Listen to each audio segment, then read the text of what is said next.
Pastor Paulo, alguém me disse um dia que não são os acontecimentos que deflagram o medo, mas é exatamente aquilo que nós pensamos acerca desses acontecimentos. De que forma as circunstâncias impediam o regresso do filho pródigo, ainda que ele tivesse chegado à conclusão que a condição que ele desfrutava naquele momento era inferior à condição que ele desfrutava da casa do pai? Bom, pegando ainda só na resposta da Sara à pergunta anterior, é verdade que este jovem vai viver um arrependimento, ou seja, alguma luz se faz nele, fazendo-lhe sentir que era na casa do pai onde ele realmente podia ter a solução para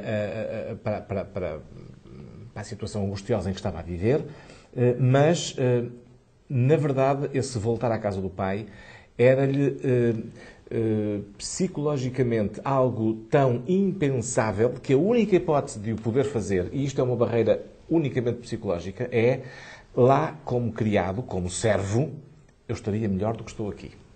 Portanto, ele de forma nenhuma, e isto é uma barreira estabelecida por ele próprio, a minha separação, o meu voltar costas, aquilo que eu fiz ao meu pai, foi de tal forma grave que de certeza ele não me vai aceitar. E como tal, vai arquitetar toda a sua reaproximação da casa paterna numa atitude que ele não vê como de filho. Nem lhe passa pela cabeça. Pegando nesse enlace, será que ele estava verdadeiramente arrependido? É engraçado que ao longo da minha vida já estive do lado de dizer ele só tinha fome. Mas cada vez creio mais que verdadeiramente havia uma noção de arrependimento.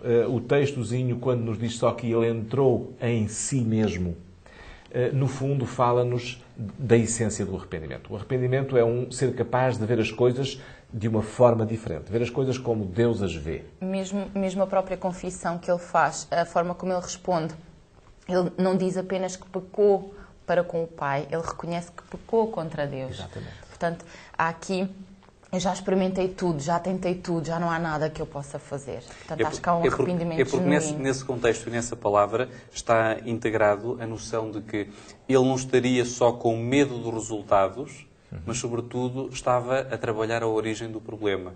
Porque se eu verdadeiramente recear os resultados, dá essa sensação, o texto, significa que não existe verdadeiro arrependimento. Exato. E será então remorso, não é? Seria só remorso. Como diz a Sara, é verdade, neste momento, ele quando volta verdadeiramente como alguém com a noção de que fez mal.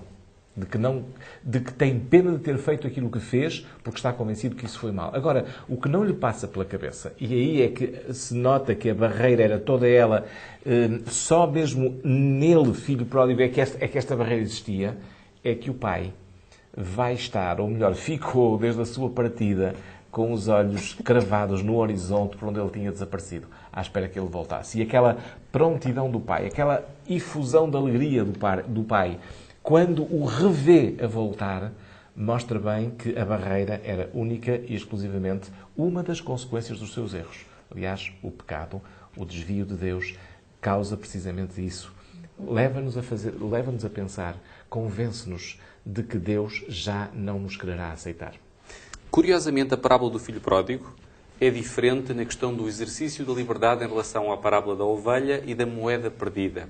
Quer isto dizer que Deus tem um limite. O limite de Deus é a liberdade humana. Então, o que é que difere exatamente a história do filho pródigo, Pastor Paulo, em relação às outras duas situações?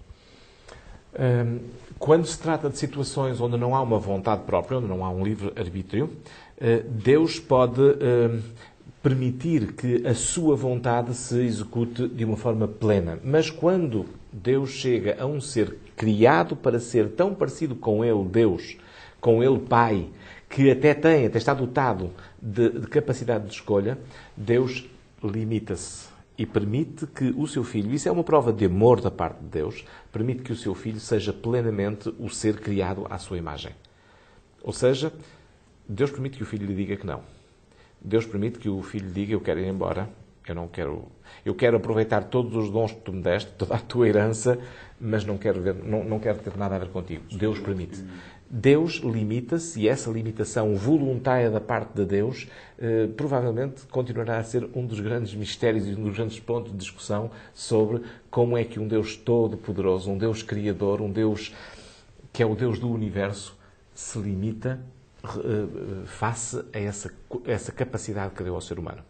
Sara, quando o pródigo regressou a casa, foi-lhe oferecido por parte do pai o melhor vestido. A palavra melhor, protos, em grego até significa o primeiro vestido, vestido cerimonial da casa. O que é que representava este vestido enquadrado na postura de recepção do pai e, se pudermos fazer, até em contraste a uma atitude de ressentimento? Lucas e João fazem uma descrição um bocadinho diferente, mas que acaba por se complementar, e achei muito interessante poder analisar os dois textos. João diz que o pai, assim que vê o filho, retira o seu próprio manto e cobre o filho. E Lucas diz então que ele pede aos servos para mandar vir o tal vestido. Esta atitude do pai, descrita em João, é maravilhosa, porque o pai, ao cobrir o filho, ele é o único que vê o estado efetivo em que o pródigo retorna à casa. E ao cobri-lo com o seu manto, ele está como que a dizer: tu és outra vez meu filho. O pai não faz deste filho que se foi embora. Ele nunca deixou de ser filho, mesmo por se ter ido embora. Ele continua a ser filho.